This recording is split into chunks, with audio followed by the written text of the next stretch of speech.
So Leica recently released a camera and it is the new crazy all over the internet, the Leica Q3 43.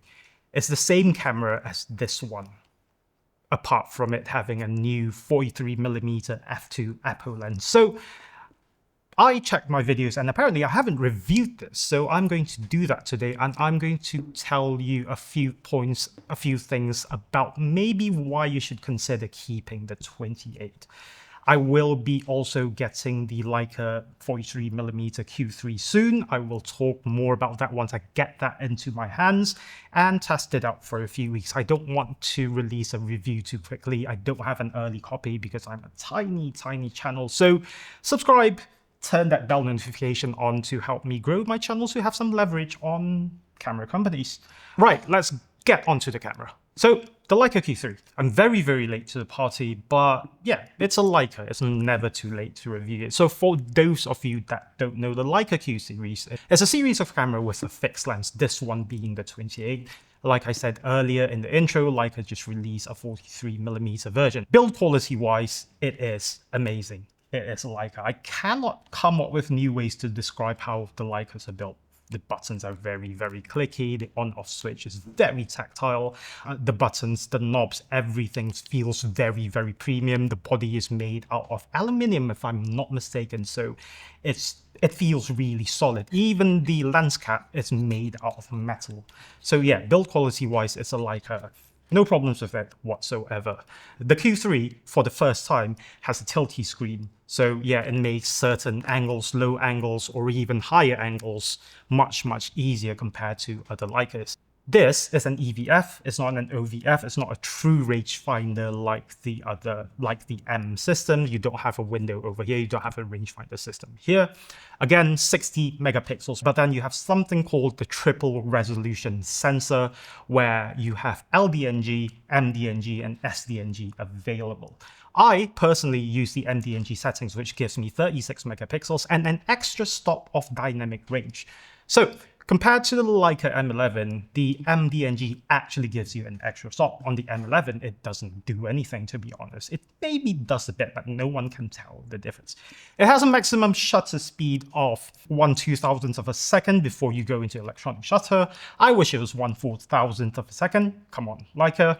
So in terms of customizing the camera, you have two buttons over here, which are customizable. You do that by holding down the button on each one of them. Two buttons on top here, a button on the wheel right to the side. You also have the center button that you can also customize. Now let's move on to the lens. This, Leica says, is a 28mm Summilux. It's 28mm with a maximum aperture of f1.7. Now, it is a Summilux. I'm not saying it isn't, but it's not the M version of the Summilux. It's more like the SL version of the Summilux, which I actually reckon that the 43mm is similar to. I don't think it has as much character as the lenses for the M system. So the lens has a minimum focus distance of 0.3 meters, 30 centimeters, or a foot if you need freedom units. That is in the normal mode. In macro mode, the minimum focus distance will be 17 centimeters or whatever freedom units you can come up with. I just can't do the math in my head right now. Maximum aperture of f1.7 all the way to f16. The way you change your autofocus into manual focus is that you have a button here, and then you just click on the button and it goes into manual focus. You lock it back to turn it back into autofocus. The aperturing also works the same way. You just click it all the way to A. It has quite a stiff click, so you don't bump it into f1.7 by accident. Right, when you're using this lens normally as a maximum aperture of f1.7, if you switch it to macro mode, it will have a maximum aperture of f2.8. But then if you're shooting macro at that distance, you really want to stop down the lens to get whatever you want in focus. Lens hood is made out of metal, build quality, again, sublime. I have a Moment Cine Bloom 10% here, which is permanently basically attached to the camera. Speaking of filters, there's a problem with the Leica Q3 43. They decided they wanted the dimensions to stay the same. Right, in doing so, they made the lens hood very shallow. So you can't use filters.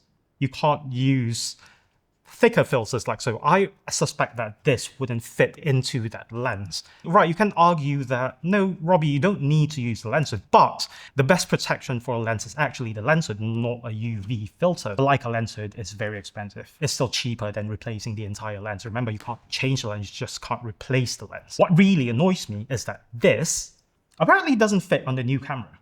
Well, it does screw in, but then it doesn't land in the same position where if you screw this thing onto the original Q3, it will always end up upright, like so. I will show you when I get my hands on it, but then yeah, it's an annoying thing. The lens has a leaf shutter, which means that the sync speed on this camera can go all the way up to 1/2000th of a second, which is incredible. Let's get on to the image quality. So this time I took this camera out at night. I went past my bedtime for you guys onto a street food market in Indonesia. And this is how it went.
So those are the photographs that I took during my session. They're more like pictures coming out from an SL, not an M.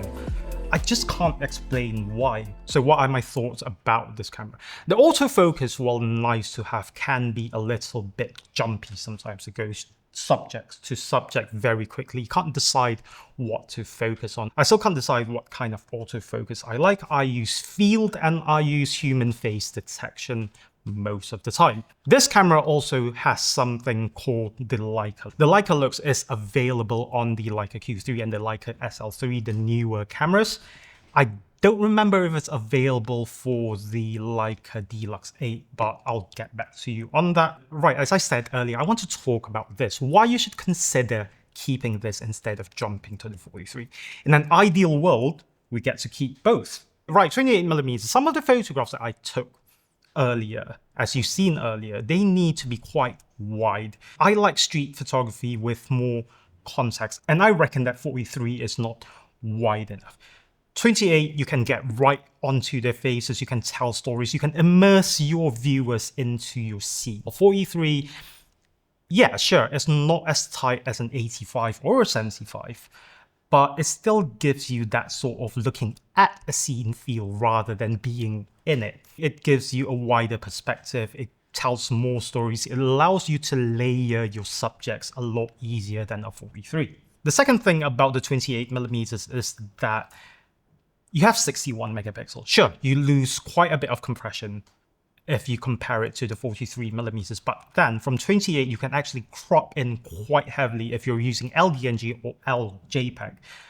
It's a lot easier to crop in rather than add scenes or then widen the scene. It's pretty much close to impossible. Even generative fill doesn't do that good of a job.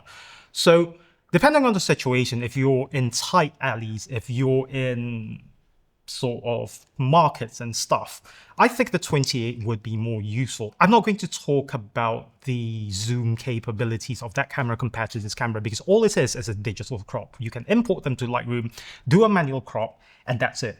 You wouldn't be able to tell the difference. All the crop modes are doing is giving you a preview of what the scene is going to be like, how the composition is going to be like once you've cropped in. And thank God the crop only applies to the JPEGs, not the RAWs themselves. When you import the photographs into Lightroom, you still get the entire image instead of the cropped version. The third thing that I would consider is the apertures. Other camera has an aperture of f2. This thing has an aperture of f1.7. Sure, there's not much difference, but then when you're shooting in extreme low light and very, very low light, which we very often are in street photography, f0.3 is very, very useful, especially for me with shaky hands, so I can keep my shutter speed higher with a lower ISO. Is there enough of a difference for it to affect the way I shoot? I don't know. I'll just have to test it out. Mine is on the way. I'll be getting my hands on it soon. So yeah, those are some of the reasons why I would keep the 28mm Q3 and not sell it.